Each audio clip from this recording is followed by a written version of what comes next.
Hello, friends. I wanted to make this more like a podcast this time, um, so you can just kind of have this on in the background. And I'm aiming you at this crystal that's called apophyllite. Actually, this piece I have is apophyllite with stilbite, but the apophyllite stone is a crystal of ascension. So we're talking about what is ascension today, and that it would be a good intention to um, let you enjoy the energy of this gorgeous crystal because it is absolutely stunning. So while I chat, hopefully you can feel some of the good vibes. So, what is ascension? This was requested by my dear brother, and I never felt like it was the right time until now. And I'm really excited to make this. And I was feeling like I was forcing myself before. So I think this is a good time to make this and also make a disclaimer. Of course, this is just my opinion. This is all through my perspective, and I am by no means an expert. So please take what resonates, leave the rest, as we all say here in the New Age community. If that's what you identify with, I don't know if I do, but I do take what resonates and leave the rest from almost anything I listen to. Anyway, I think there's a pretty clear definition of ascension that is something along the lines of integrating who we truly are into our human bodies. So I believe we're spirit, we are source, we are love, we are little pieces of God. There's many ways to describe it, but we're also here on earth for a purpose to experience, well, the human experience. And integrating who we truly are isn't about escaping our humanity. It's about bringing them both together, bringing earth and sky together, if you want to put it that way. Because that's how we're going to be effective here. We can't escape either one. We're both, this is a world of duality, and it's all about contrasts and opposites and good and bad and all that interesting stuff that we don't always love. So how do we integrate our spirit into our bodies? I think one way we do this is by healing what a lot of people call our shadow, which is just the parts of us that we consider dark, that are unaccepted by us or society or both, that we really need to accept before we can heal them, because you can't heal anything that you deny and reject. And the only way we can evolve, I believe, is to accept our wholeness. And only then can we ascend. I don't even really like that word because it implies that we're going above, that we're kind of leaving this place, and that's not how I really understand it. I understand it more as many other sources that I've read describe it, such as A Course in Miracles and the Celestine Prophecy, the book way back in the early 90s that I read. And I've heard the same thing from some people's near-death experiences, that this can be heaven on earth if we just change our perspective and our perception. And so we're not trying to get away from this place. We're trying to bring heaven here, kind of. So um the I have so much I want to say that it's all jumbled up in my brain. So please give me a minute. Even though I have notes, it's really not helping. It's more distracting than anything. So I want to say really quickly about the guy with the near-death experience that I watched that I'm speaking of. Um, it was so profound to me when I heard this because he said, even though he had a wonderful childhood, it was not filled with trauma like many of ours are, and he didn't have a conscious perception of having fear or carrying around fear. He said when he died, he then realized how much fear he held, and this veil of fear lifted, and he realized the heaven that was always there. Those are the words he used roughly. I'm paraphrasing really roughly, but so that's what I'm talking about is about shifting our perception. So the other way we can raise our vibration, which is a lot about what people talk about when they talk about ascension, is raising your vibration or raising your frequency. It's the same thing pretty much, is to take responsibility for our emotions.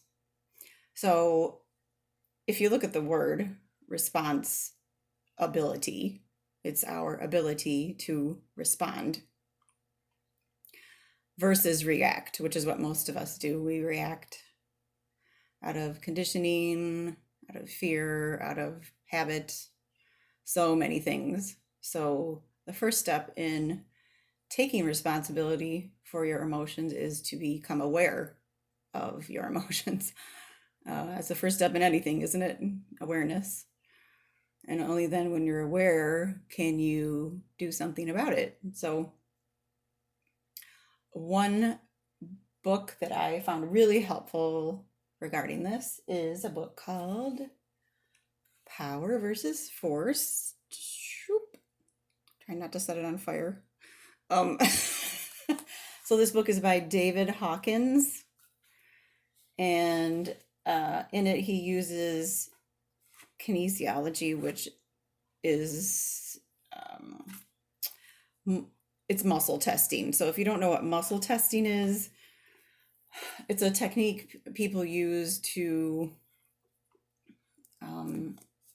test your body's response via a straight arm out, and someone presses down on your arm and asks you questions. And the theory is your body can't lie. So a lot of people say, I don't know, maybe not a lot of people, but I have heard that your body is your subconscious made material. So that's really deep, and I can't really go into that now, but just maybe that'll plant a seed or something and ponder it, think about it later. But it's so fascinating to me. I've experienced it to be true, so I am going to share it with you and see if you do too. So this book called Power versus Force has a map of consciousness. I'm going to try to sneak it in here. The map of consciousness has the emotions listed on the left. Sorry, this is not, it's not focusing great. Okay, so literally, it's just the emotions listed on the left. And, oh, I'm sorry, they weren't on the left. I need bifocals. The emotions are on the right, but the level of consciousness is on the left. So they used people's muscles via kinesiology, muscle testing. They tested, I believe, thousands of people. Don't quote me on that because I haven't read this book in a while. But they tested many, many, many people and were able to categorize emotions on a scale of consciousness. So the lower level emotions are low on the scale, obviously, of consciousness. So, for example, the upper um, level is the highest level you can possibly get to of consciousness, which is pure consciousness, it says, which is enlightenment. They're rating it as a 700 to 1000. So they gave numbers to all these emotions too, and it really doesn't matter. So I don't want to make it too complicated, but um,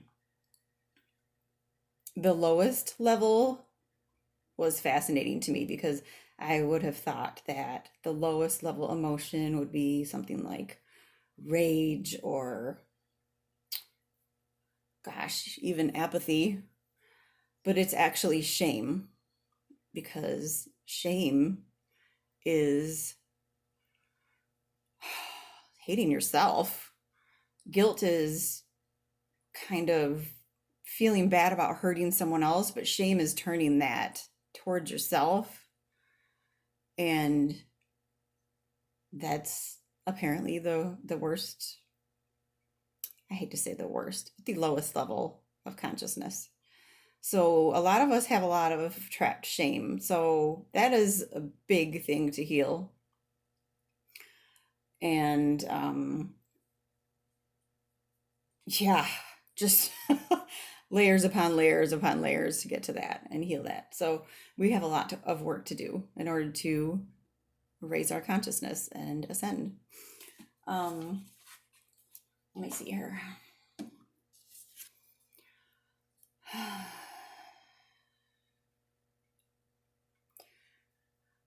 One thing that comes up too is the I've heard that there are two different kinds of consciousness or ways of living, I guess you could say, that most of us fall into. And this is creator versus victim consciousness. So many of us start at victim consciousness in our lives and think everything happens to us and we have nothing to do with it. And the struggle and the challenge is to grow out of that point of awareness and move into creator consciousness, which is where you realize, oh, I actually am creating this in order to learn something from it. And everybody is a mirror for me. So what I'm putting out is coming back to me. And it's not out of spite. It's not like the universe or God is trying to get back at you or make you learn this lesson. It's just the way it is you put it out, it comes back. It's very neutral, actually. So that is is a good place to start, is just learning about, well, they call it the law of attraction. Um, I feel like it's more about trying to think of a good way to put this. It's more about just start being aware of what kind of emotions, what kind of thoughts. Of course, everything starts with your thoughts, right? So your thoughts turn into your emotions, which turn into your actions, and over time turn into your beliefs. If you keep thinking the thought over and over, it's going to become a belief. Or if someone taught it to you and you never questioned it, it'll become a belief. So, okay, I'm getting really scattered here because there's so much to talk about with this. Um, And I tend to go on many, many tangents because I want to explain everything, but I'm going to try to keep this as simple as possible. I do just want to touch on a process that has been really powerful for coming out of victim consciousness for me, which is it's a Hawaiian word, and many people have heard of it, called Ho'oponopono. I'm sorry, I'm probably butchering that, but it's very many, many O's. And I just call it Ho'oponopono really fast because it's easier that way. But it is a meditation technique, I guess I would call it, that you literally just repeat four phrases and think about a person. You can use it for people who you think have wronged you, but you actually apologize to them. Now, this is really tricky. You can't really just start here if you are kind of deep in this victim consciousness and thinking things are happening to you and not for you, because truly they are happening for you. I truly believe that we come here with so-called soul contracts where people sign up to do bad things to us so we can learn and expand and grow and become aware. And yeah, that's actually, if you think about what kind of love it would take for a soul to say, you know what, I love you so much, I'm going to come into this life with you, and I'm going to sign up to be your adversary and do these quote unquote awful things to you, quote unquote, too. So that you can learn this lesson. Say you come in here wanting to learn forgiveness. Well, how are you going to learn forgiveness if you don't experience things that require you to forgive? So okay, getting back to Ho'oponopono. Good luck, YouTube captions, spelling that. It is four phrases. So the four phrases are: I'm sorry. Please forgive me. Thank you. I love you. I'm sorry. Please forgive me. Thank you. I love you. Now, if you're in victim consciousness currently, it may seem like, what am I apologizing for? I didn't do anything to them. They did it to me. Okay. So that's why this is a hard place to start. May not be a good place to start. It's more of an advanced technique, I would say. And you are actually apologizing for being unconscious, for being unaware, for thinking that there was anything anybody could do to you that would actually hurt you, because you're a soul, and your energy, and energy never dies. It just gets transformed. So there's really nothing anybody can do to you that will actually hurt you. And I know that's not going to sound true because we're stuck in this dense reality, but on a soul level, it is true. And you don't have to believe all this either. Like I said, take what resonates and leave the rest.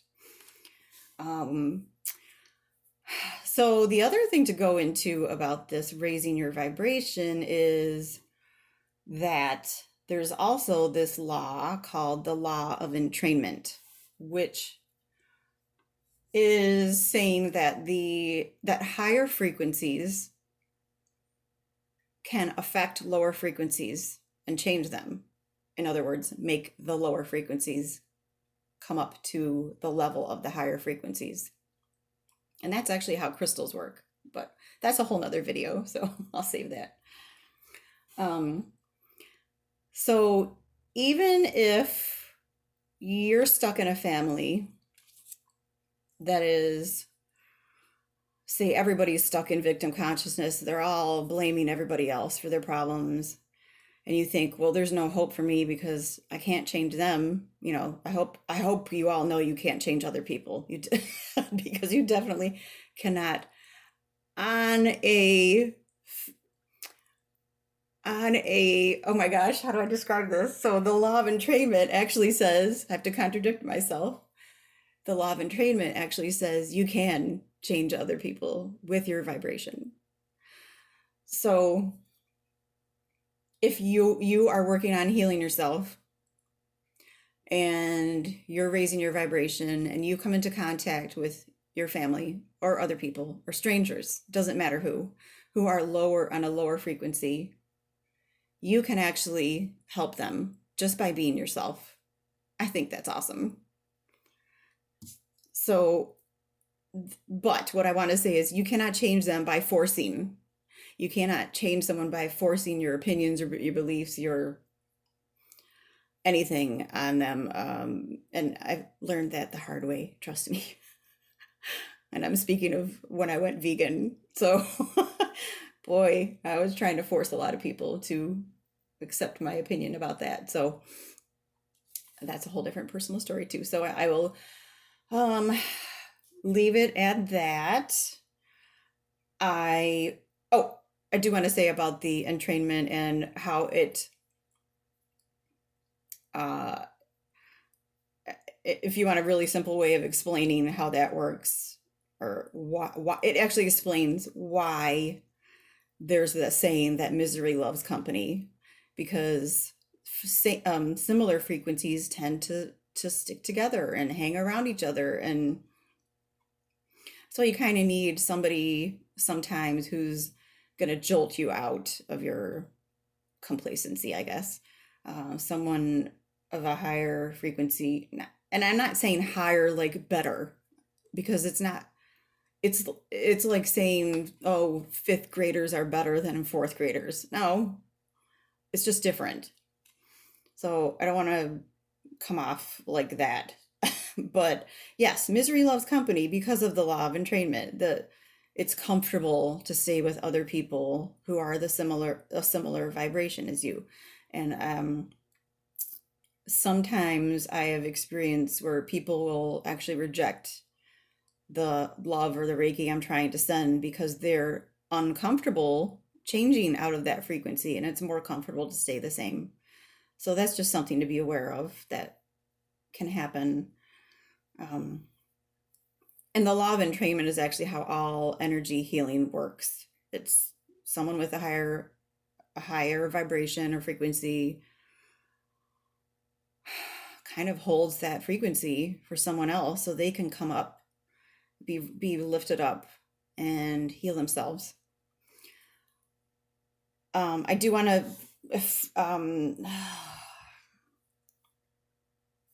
make the point that grounding is extremely important with ascension, because, like I said, we're not trying to escape this earth. We're not trying to escape our bodies. We want to make them complete and integrate our heavenly aspect and our earthly aspect in one. And grounding your energy, you can do this by walking barefoot. There are many, many grounding techniques on YouTube videos. Qigong is amazing for grounding, in my experience. You can just Google how do I ground myself and find many techniques and figure out which one works for you the best, because that's kind of fun to do your little experiment on yourself. But I want to make the point for sure that you cannot have effective energy unless you're grounded. Many spiritual people, I haven't met these people. I'm not talking about anybody in particular. I just know that this is a thing that happens in the community, the spiritual community, that they're all up in their upper chakras, which is all in your, the airy fairyland, the crown, third eye, and the throat. Maybe not so much the throat, but definitely the crown and third eye, and where, oh, I don't even need to pay attention to this reality because I am more spiritual. Yes, you kind of do, because you can't be effective here on this planet without grounding your energy down into the earth. So just take note of that and see how different you feel when you ground yourself versus when you don't. You will become more relaxed as a side effect. You will become more secure in yourself, I feel. You might feel more safe. I should be saying you might, because you might feel any of these things, and nobody's the same. Everybody is so different. Okay, so I think that's a long enough video for now, and I want to thank you so much for listening to me ramble. And I hope if you have any questions or comments, or you want to share how you ground or what you think ascension is, that you would share them with me. I would love to hear your thoughts. And I wish you all the courage to let your light shine. Thank you. Bye.